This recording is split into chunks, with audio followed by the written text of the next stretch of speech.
กี่ยมใหญ่ของใหญ่ยังขึ้นแล้วบัดนี้ทุกคนเด้อแล้วสัญหาแล้วอาจจะเป็นเพชรชั้น6ต่อชั้น7ต่อนะเพราะว่าชั้น6เป็นของอีกสุดหนึ่งเนาะสร้างอยู่นี่มีนำกัน2สุดเนาะแต่ว่าแล้วแต่เจ้าสิไปแบ่งกันว่าไผสิเอาเจ้าของแล้วแต่ตัวนั้นเนาะส่วนข่อยเอา8ห้องแล้วก็ให้ลูกพี่เพิ่นกับอันนั้นลูกเพิ่นแล้วก็เมียเพิ่นอีก12ห้อง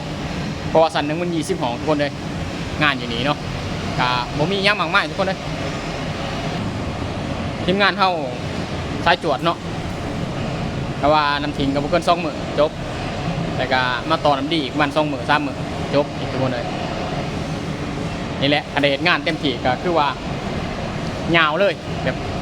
เร็วๆเลยทุกคนเลยบ่รอไผอีกเนาะสายจวดอย่างเดียวงานระบบป้านี่ไว้ใจสังนมไหนทุกคนเด้อติดต่อสังนมได้อยู่ที่เบอร์โทร0805370985เนาะ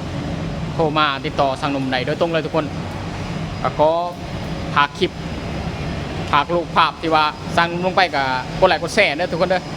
เป็นกำลังใจให้สังนมเฮ็ดแน่บางเทื่อมีบุญวาสนาในเงิน